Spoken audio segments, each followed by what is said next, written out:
tadi ya, sesuatu yang sifatnya al-khata, keliru, anisyan, lupa, ustukrihu wa mastukrihu alai, di bawah ancaman, maka tidak bisa dipertanggungjawabkan secara hukum ya. Yang hadis kedua, bahwa kata-kata seseorang kepada istrinya bahwa kamu haram bagi saya tidak berkonsekuensi talak. Dalam mazhab Ibnu Abbas tidak berkonsekuensi apa-apa, sehingga tidak didenda apa-apa. Tapi jumhur ulama menganggap ya, berdasarkan hadis yang diriwayatkan oleh Imam Bukhari dan dalam hadis yang diriwayatkan oleh Muslim tadi, yang terakhir wali muslimin tadi, kata-kata seperti itu dianggap sebagai sumpah atau al-yamin. Karena ia sumpah, maka ada konsekuensinya, yakni membayar denda, sebagaimana dijelaskan oleh Al-Quran dalam Al-Ma'idah ayat 89 ya. Perceraian. Sehingga perceraian pun kalau itu dasarnya adalah salah satu dari tiga hal ini, maka perceraian itu dianggap tidak sah, dianggap tidak jatuh talak ya. Misalnya ya, namanya misalnya orang ya jatuh cinta sama perempuan, dan orang ini punya kekuasaan, punya duit ya, bohir ya. Tapi perempuan itu punya suami. Gimana caranya? Saya pengen menikahi perempuan, tapi perempuan itu punya suami. Gimana aja, dipaksa aja dia suruh menceraikan ya. Gak gelem dipedil. Misalnya gitu, kon lek gak menceraikan istrimu tak pedil kon ya. Akhirnya dia menceraikan istrinya bukan amdan secara sengaja, tapi karena takut dibawa ancaman, maka perceraiannya tidak sah. Sama sekali tidak punya niat menceraikan istrinya. Lah kok kamu tadi ngomong saya ceraikan, saya ceraikan? Kalau tidak ngomong begitu dipedil Pak. Misalnya begitu ya.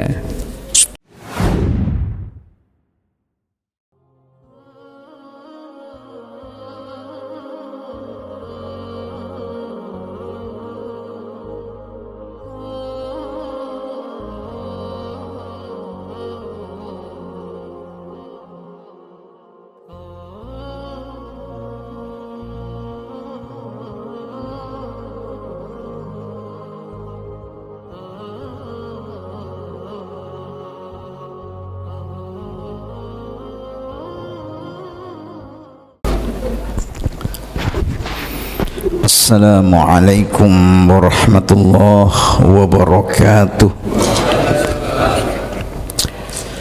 Bismillahirrahmanirrahim. Alhamdulillahi rabbil alamin, wassalatu wassalamu ala afdalil anbiya'i wal mursalin, nabiyyina Muhammadin wa ala alihi wa ashabihi ajma'in. Amma ba'd, hadirin para jamaah rahimakumullah, marilah kita lanjutkan taklim kita, yakni pembahasan hadis-hadis ahkam sebagaimana terdapat di dalam kitab Bulughul Maram. Nomor hadisnya memang tidak sama ya, dari antara yang saya pegang dengan yang jenengan pegang, tapi materi hadisnya ya yang sudah kita lihat bersama-sama di layar LCD. Wa an Ibni Abbasin radhiyallahu ta'ala anhuma anin Nabi sallallahu alaihi wasallam qala innallaha ta'ala wada'a an ummati al-khata'a wan nisyana wa mastukrihu alaih. Rawahu Ibnu Majah wal Hakim wa qala Abu Hatim la yasbutu ya.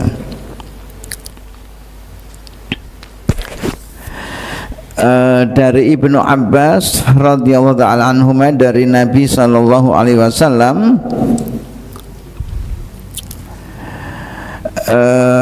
bahwasanya beliau sallallahu alaihi wasallam berkata, Innallaha ta'ala, sesungguhnya Allah ta'ala wada'a, meletakkan dalam arti memaafkan, an ummati, dari umatku, satu perbuatan yang dasarnya adalah al-khoto'a, sebab keliru atau salah, wan nisyana, sebab lupa, wa mastukrihu alaihi, wa ma, dan apa-apa yang ustukrihu, mereka dipaksa, alaihi, atasnya, hi kembali kepada ma tadi, dalam arti perbuatan-perbuatan yang disebabkan oleh tiga hal itu di luar jangkauan hukum, baik hukum terkait baik buruk ya, ataupun hukum dalam arti ahkamul khomsah itu, halal haram itu.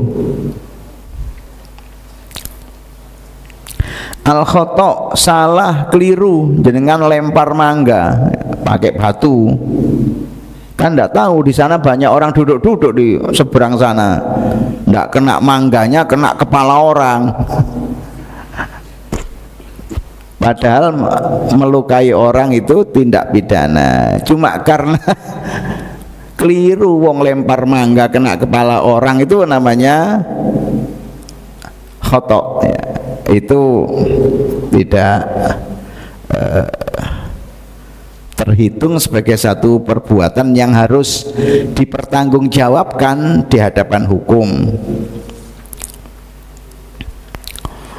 Demikianlah dalam ibadat Islam. Kita keliru, kita salah ya dalam melakukan satu ibadat, tanpa itu sama sekali bukan amdan karena kesengajaan, tapi khotoan karena keliru. Ya seperti sholat maghrib kok 5 rakaat misalnya, kalau itu nisyan ya. Yang kedua wan nisyana, sebab lupa.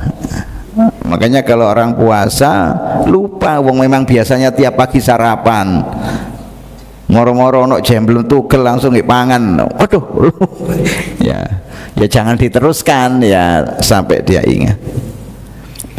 Wa mastukrihu alaihi, ekstrimna, ada orang ya dipaksa melakukan satu kalimat yang kalimat itu sama sekali tidak berasal dari hatinya, cuma ia tetap mengucapkan kalimat itu karena di bawah ancaman, kamu kalau tidak ngomong tak bedil kamu. Lah kita ini kan babnya bab tolak, bab tentang perceraian, sehingga perceraian pun kalau itu dasarnya adalah salah satu dari 3 hal ini, maka perceraian itu dianggap tidak sah, dianggap tidak jatuh talak ya. Misalnya ya namanya misalnya orang ya jatuh cinta sama perempuan, dan orang ini punya kekuasaan, punya duit ya, bohir ya.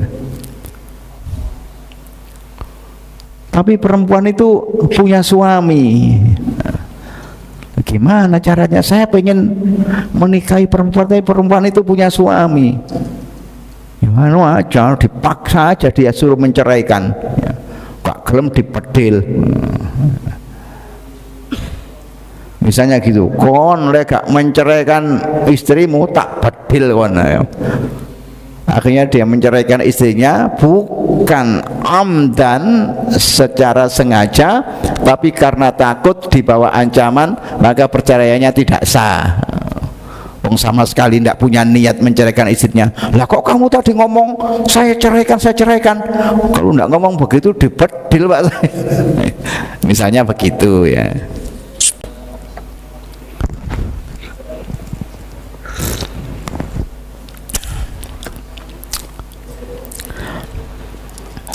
Para ulama menjelaskan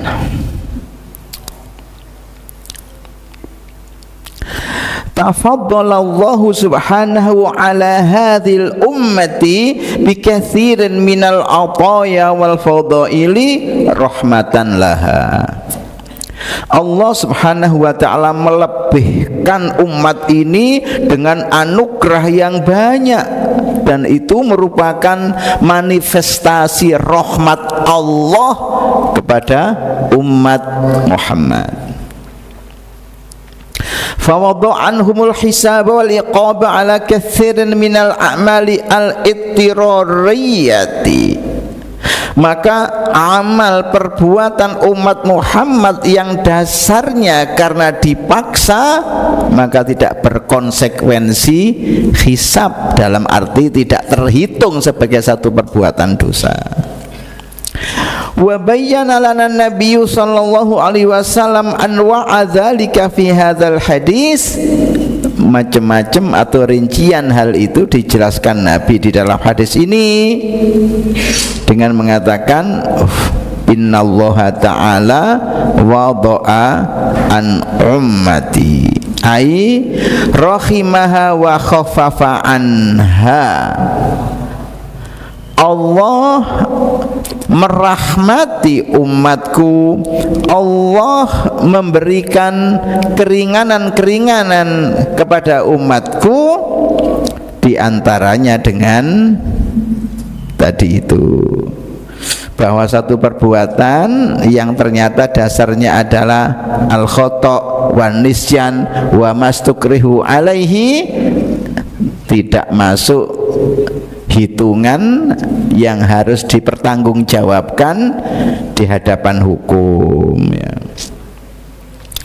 Ai ma sadara minhum afwan wa duna ta'ammudin, yang muncul lahir dari mereka bukan karena sengaja ya. Wa huwa ayyaqsidal muslimu bi fi'li syai'an fayusadifu fi'luhu ghaira ma qasadahu ya.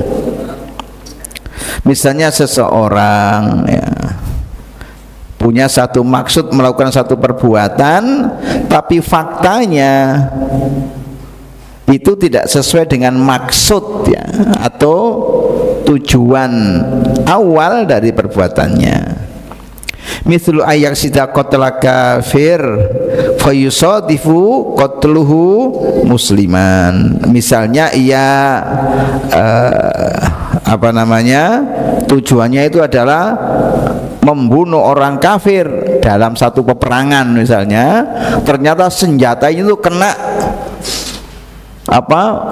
kawannya sendiri, yang namanya perang ya. Dilala kok bedilnya itu meleset, bagaimana kok kena temennya sendiri, padahal tujuannya ya menembak musuh dan lain sebagainya. Yang demikian ini tidak termasuk sesuatu yang harus dipertanggungjawabkan di hadapan hukum ya. Sehingga fala itsma fi dzalika.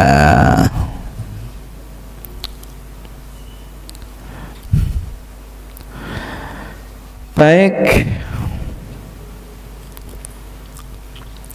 para ulama mengatakan bahwa hadis-hadis Nabi memiliki sumber prinsip, yaitu Al-Quran. Hadis-hadis Nabi itu memiliki sumber prinsip. Sumber prinsipnya adalah Al-Quran. Sehingga di antara para ulama ada yang membagi wahyu itu ke dalam dua macam pembagian. Wahyun matluun wa wahyun ghairu matluin.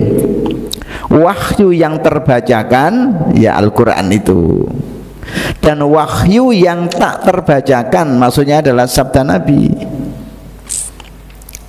Dasarnya adalah ayat yang terdapat di dalam Quran surat An-Najm. Allah berfirman, wa ma yantiqu 'anil hawa in huwa illa wahyu yuha. Wa ma yantiqu, tidaklah ia, yakni Muhammad sallallahu alaihi wasallam, yantiqu bertutur kata, 'anil hawa berdasar hawa nafsunya. In huwa, sejatinya yang ia sampaikan, wahyu yuha, wahyu juga, cuma tidak terdiktikan.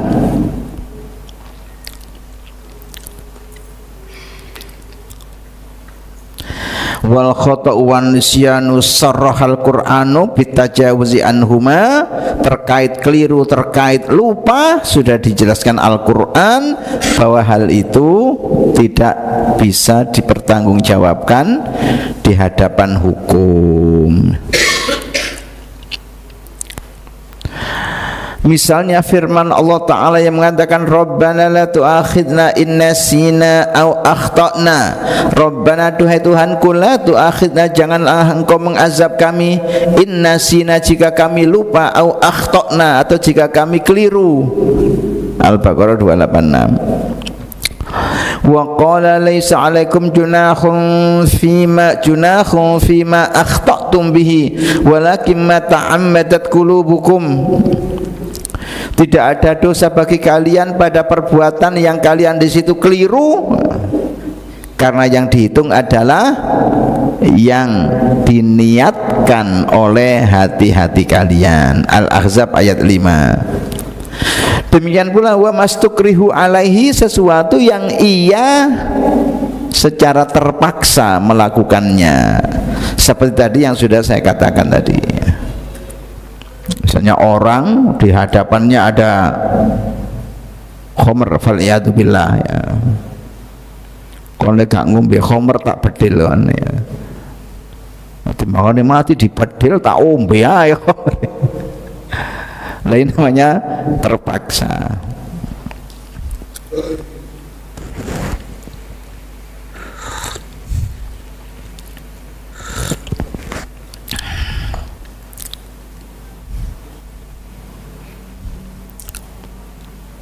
Atau tak itik-itik kamu. Ya, silakan. Di dalam Al-Quran itu ada keterangan membunuh tidak sengaja, itu ada dendanya, membebaskan budak. Makanya tidak dikisos, ya. Hukumnya hukum ringan, tidak dikisos.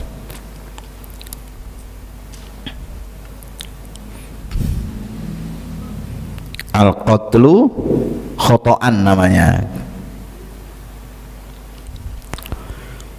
Ya, membunuh tidak sengaja, kecelakaan lalu lintas itu loh, itu namanya membunuh tidak sengaja. Masa ada sih orang naik mobil tujuannya melindas orang, ya kan?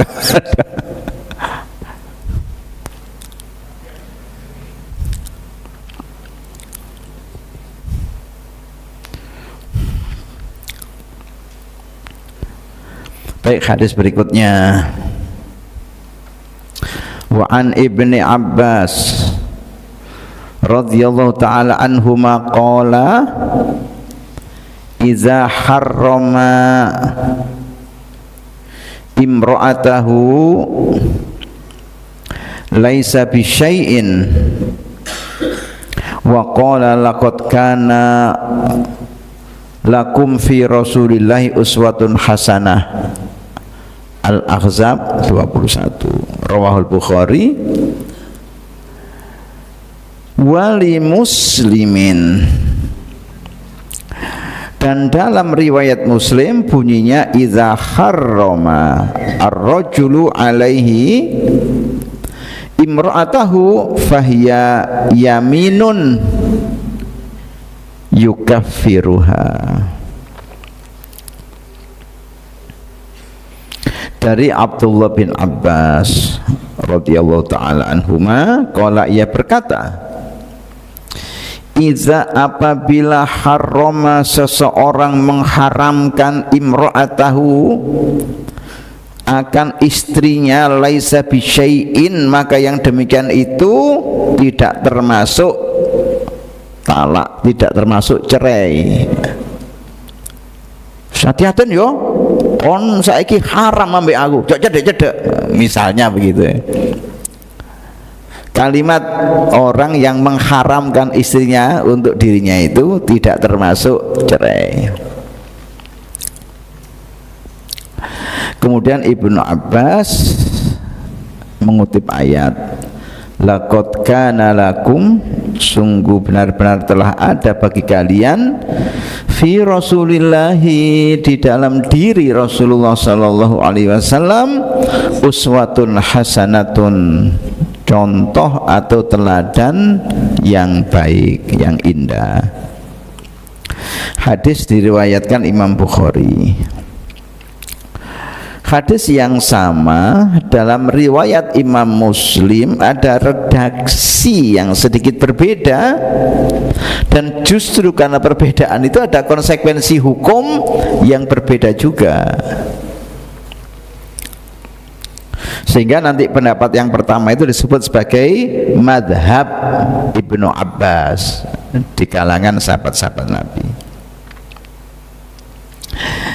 bahwa Nabi bersabda, idza harrama rajulu, apabila seseorang mengharamkan alaihi atasnya, yakni atas dirinya, imra'atahu akan istrinya, fahiya yaminun, maka itu dianggap sumpah. Semacam ila. Ila itu adalah seseorang bersumpah untuk tidak hubungan intim dengan istrinya. Misalnya seseorang sumpah, ya, wes titenono ya pokoknya saulan ya gak kira cedek awakmu, misalnya ya. Dilalah kok terus bededing hawane adem akhirnya ngelibet ae nang bojone, ndak apa-apa karena belum cerai. Fahiya yaminun, tetapi itu dianggap sumpah, yukaffiruha, ia harus menebusnya. Karena kata-kata yang tadi itu tidak termasuk cerai, tapi termasuk sumpah. Sebab ia sumpah, maka wajib membayar kafarat atau denda. Kan kadang-kadang wong lanang koyok yo ngono ya.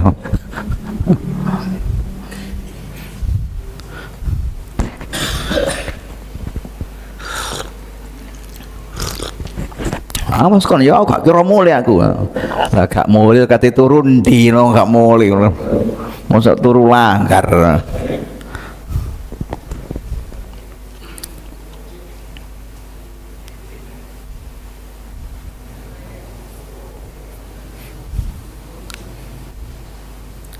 Baik.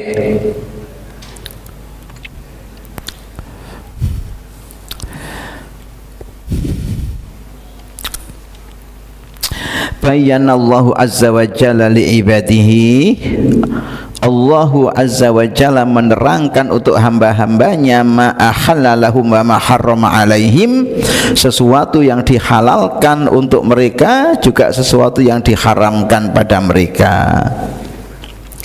Wa min lawazimil ubudiyati ayyakifal abdu inda amrihi subhanahu wa ta'ala, di antara konsekuensi sebagai hamba adalah taat menjalankan perintah Rob atau Tuhan pemeliharanya. Di antara konsekuensi ubudiyah, kehambaan. Karena hamba itu atau disebut abad, hubungannya dengan Rob atau pemilik. Kalau makhluk yang diciptakan, hubungannya dengan Al-Khaliq, sang pencipta.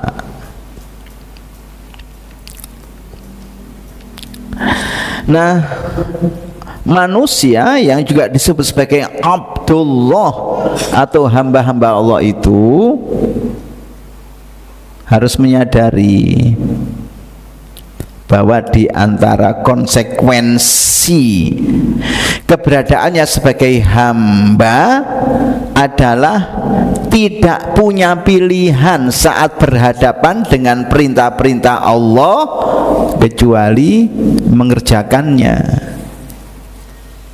Tidak punya pilihan ketika berhadapan dengan larangan-larangan Allah kecuali menjauhinya. Itu konsekuensi dari ubudiyah, kehambaan kita. Seperti dalam dunia perbudakan dulu, seorang budak tidak punya pilihan.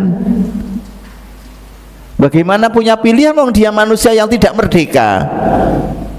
Sekiranya ia punya pilihan, ya keluar dari rumah tuannya cari kerja di tempat lain.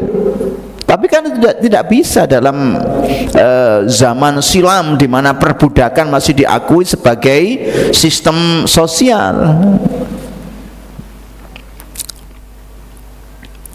Fayaqbalu minhu subhanahu ma ahallahu lahu wa yajtanibu ma harramahu alaihi. Maka ia mengerjakan atau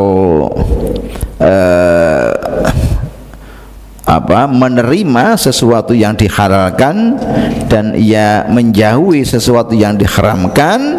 Wa yatajawazu dzalika bitakhlili haramin au takhrimi halalin, ya. Dan wala yatazawaju, tidak melampaui batas-batas itu, misalnya dengan menghalalkan yang haram atau mengharamkan yang halal. Pada prinsipnya begitu. Wa fi hadzal hadisi, dalam hadis ini yukhbiru Abdullah bin Abbas radhiyallahu anhuma, Abdullah bin Abbas menceritakan annar rajula idza harrama zaujatahu ala nafsihi, bahwa seorang laki-laki apabila mengharamkan istrinya untuk dirinya, faqala, misalnya ia mengatakan anti alayya haramun au nahwa dzalika, kamu haram bagi saya, atau kalimat yang semacam itu, fa inna hadzal qaula laisa bitolakin. Kata-kata ini tidak termasuk kata-kata talak, kata-kata cerai. Wala yatarattabu alaihi hukmun, dan itu tidak berkonsekuensi hukum. Makanya talak, cerai itu ya sesuatu yang tegas, disengaja, seperti tegas dan disengajanya orang menikah. Karena talak itu lawan daripada nikah. Di beberapa tempat ada orang entah setahun sekali, 2 tahun sekali datang ke tempatnya Wak Mudin dalam rangka apa? Tajdidun nikah, nganyar-nganyari nikah. Tidak perlu, karena tidak ada dasar hukumnya atau landasan dalilnya, itu tidak ada yang disebut tajdidun nikah. Ayo Kang nang ngomong Pak Mudin, lho apa? Bukan apa-apa. Ya awake dhewe tajdidun nikah. Ndak ada. Ghairu masyru'in, tidak disyariatkan. Lah sapa ro sampean misalnya gak krasa mara keprocot yang omongan itu bernuansa perceraian.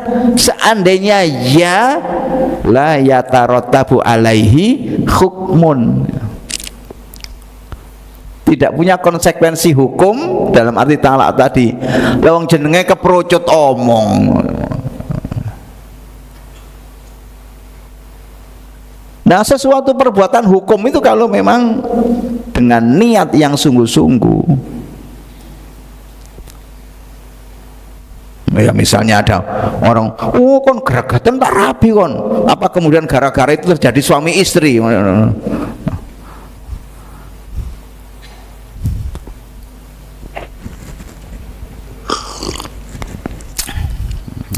Apalagi sinetron, ya. Sinetron malah jelas ya ono aku terima nikahnya misalnya, namanya sinetron. Apa terus buyar sinetron jadi suami istri kan? Ya tidak.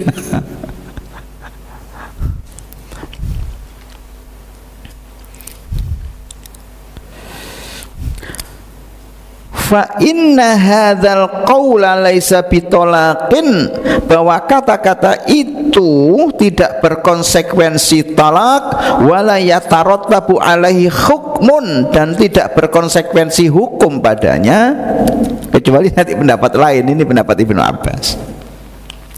Wa annaha la takunu muharramatan alaihi, dan istrinya tidak haram bagi laki-laki yang mengucapkannya tadi. Kabaqiyatil muharramati lil abadi, ya, seperti ya perempuan-perempuan yang diharamkan secara abadi terus menerus, ya, minal muharramati minan nisa. Thumma istadalla biqaulihi ta'ala. Ibnu Abbas mengutip ayat Al-Quran sebagai landasan dalil dari pendapatnya tadi, yakni Al-Ahzab 21, laqad kana lakum fi rasulillahi uswatun hasanah. Sungguh benar-benar ada contoh yang baik untuk kalian pada diri Rasulullah. Apa maksud Ibnu Abbas? Yaitu peristiwa sabab nuzul dari satu ayat, tapi sabab nuzulnya ini memang lebih dari satu. Nah, ini salah satu versi dari Ibnu Abbas.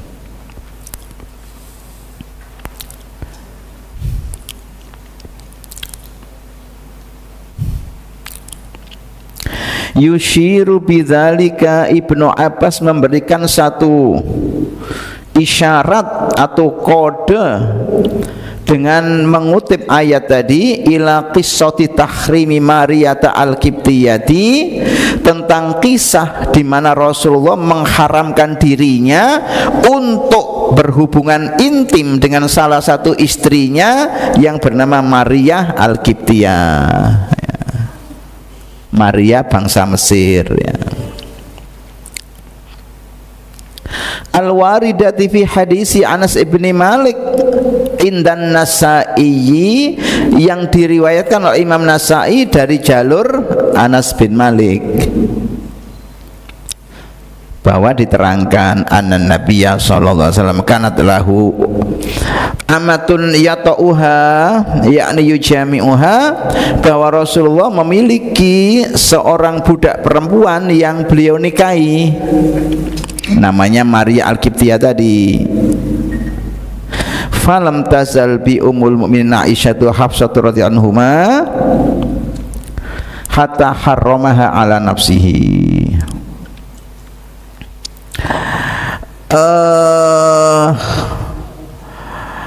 Maka ada semacam keberatan, ya, atas perilaku atau perbuatan Nabi tadi, dua istri yang lainnya, dalam hal ini adalah Aisyah dan Hafsah, dengan yang dilakukan Nabi tadi, hatta harramaha, sehingga Nabi mengharamkannya, kembali kepada Maria al-Qibtiyah tadi, ala nafsi, atas dirinya. Hei Aisyah, hei Hafsah, semacam itu, kalau kamu memang merasa tersakiti sebab aku menikah lagi dengan Maria al-Qibtiyah, maka sejak sekarang saya mengharamkan ia untuk saya.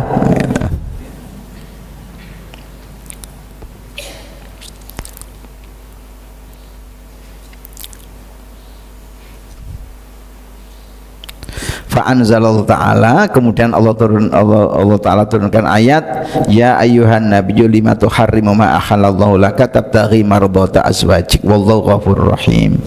Ya ayyuhan nabiyyu, hai nabi, lima mengapakah tuharrimu kamu mengharamkan ma sesuatu ahallallahu laka di mana Allah menghalalkan untukmu, tabtaghi karena kau ingin mardhata azwajika senangnya istri-istrimu wallahu ghafurur rahim.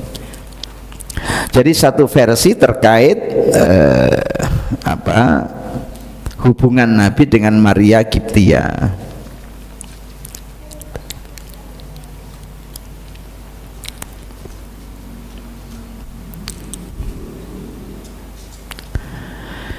Tapi riwayat yang lainnya warawawis fisahih waruya fisahikhaini, dan diriwayatkan di dalam dua kitab sahih, yakni Sahihul Bukhari wa Sahih Muslim, anna sabab nuzul tilkal ayati, bahwa sabab nuzul dari ayat itu ma akhbarat bi Aisyatu radhiyallahu anha, adalah sesuatu yang diberitakan oleh Aisyah radhiyallahu anha. Qalat, Aisyah mengatakan, innan nabiyya, sesungguhnya Nabi SAW kana yamkuthu inda Zainab binti Jahsin, saat itu tinggal di rumah salah satu istrinya yang bernama Zainab binti Jahsin. Wa yashrabu indaha asalan, di rumah Zainab binti Jahsin Nabi disuguhi madu, sehingga beliau berkenan ngunjuk madu. Fatawasaitu ana wa Hafsatu, ya. Kemudian katanya Aisyah, aku bikin kesepakatan dengan Hafsah. Jadi semacam membuat satu rencana gitu. Anna ayyatana dakhala 'alaihan nabiyyu sallallahu alaihi wasallam faltaqul inni ajidu minka riha maghafir. Gini katanya, apa ya, dalam tanda kutip persengkongkolan ya antara Aisyah dengan Hafsah. Nanti gini ya, siapapun, apakah saya, apakah kamu ya Hafsah, kalau Nabi masuk ke rumah kita, kau tanya, ya Rasulullah, jenengan habis ngunjuk apa, kok baunya gak enak ya. Itu apa namanya, riha maghafir. Kalau dulu saya ngaji kitab Jalalain itu katanya kiainya, ya kok ambetnya ambet kembang tembelean. Biasa kembang tembelean, kembang senikir dulu kan. Akal tamaghafir, apa jenengan mengunjuk maghafir. Fatakhola, kemudian Nabi masuk ala ikhtahuma, kepada satu di antara keduanya. Faqalat lahu dzalika, kemudian istrinya, entah Aisyah entah Hafsah, menyampaikan atau bilang kepada Nabi dengan kata-kata yang sudah disepakati tadi, inni ajidu minka riha maghafir, ya Rasulullah, saya kok bau kembang tembelean dari diri jenengan. Habis ngunjuk apa? Nah, ditanya begitu, ya Nabi, saya minum apa ya? Terakhir yang saya minum adalah madu saat berada di rumah salah seorang istrinya yang bernama Zainab binti Jahsin tadi. La bal syaribtu asalan, tidak seperti itu, saya hanya minum madu inda Zainab binti Jahsin, yakni di rumah Zainab binti Jahsin. Kalau memang begitu, walan a'udalahu, aku tidak akan mengulangi lagi minum madu. Sekiranya minum madu membuat kalian tidak nyaman. Nabi itu kan paling peka dengan perasaan istrinya. Kalau sekiranya perbuatannya itu membuat istrinya tidak nyaman, Nabi menghindari.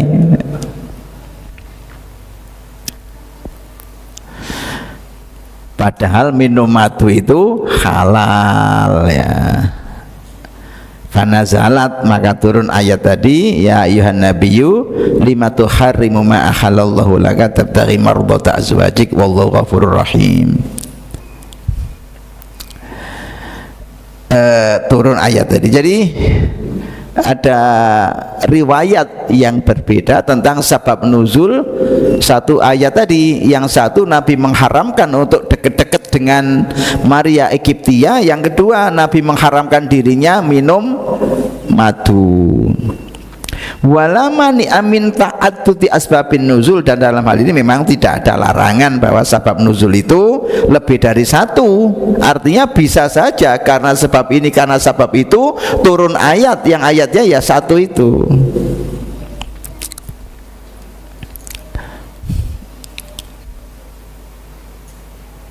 Iya.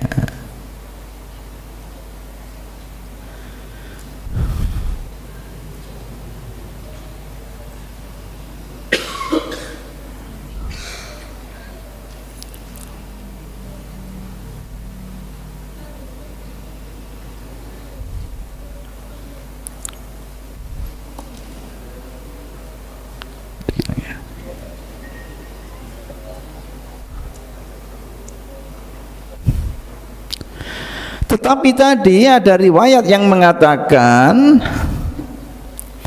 bahwa itu adalah sumpah.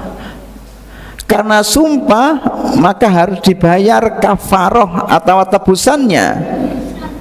Wa kafaratul yamin, tebusan sumpah yang dilanggar, bayyanahallahu ta'ala fi qaulihi, Allah menerangkan di dalam firman-Nya Al-Maidah 89, la yu'akhidhukumullahu billaghwi fi aymanikum walakin yu'akhidhukum bima 'aqadtumul aiman. Allah tidak menghukum kalian sebab sumpah yang sifatnya main-main, tapi sumpah yang sifatnya serius maka Allah akan mengazab kalian, dalam arti memberi satu tugas kepada kalian yang berupa membayar denda.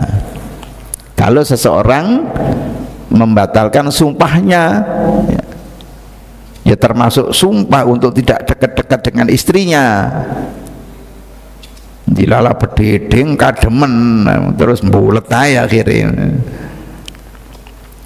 Fakaffaratuhu, maka tebusannya adalah it'amu asyarati masakin min ausati ma tut'imuna ahlikum, memberi makan 10 orang dengan kadar makanan normal yang biasanya diberikan untuk keluarganya.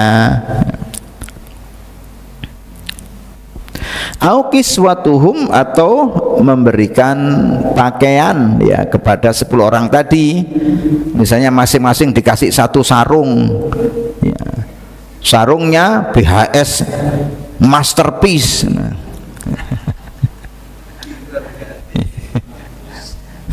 BHS Masterpiece 3,5 juta sarungnya.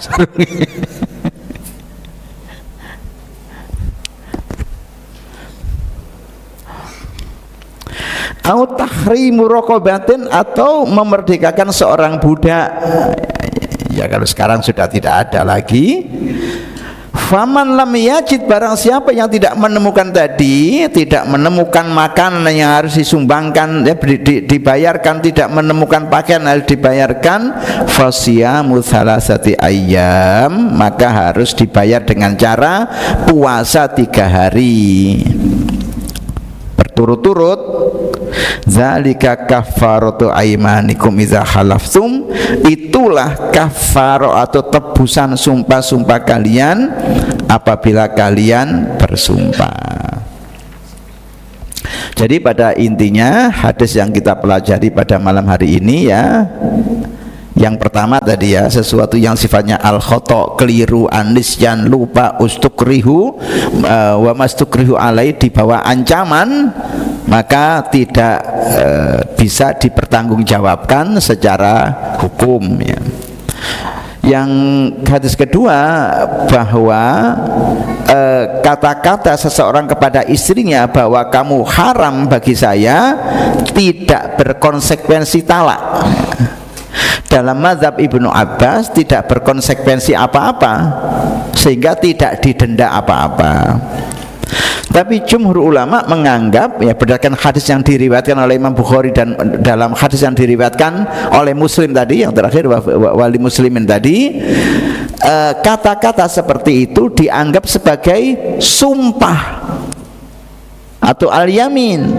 Karena ia sumpah, maka ada konsekuensinya, yakni membayar denda, sebagaimana dijelaskan oleh Al-Quran dalam Al-Ma'idah ayat 89 ya. Baiklah hadirin, saya kira untuk sementara cukup dulu. Insya Allah kita lanjutkan pada pertemuan-pertemuan akan datang. Aqulu qawli hadza wassalamu alaikum warahmatullahi wabarakatuh.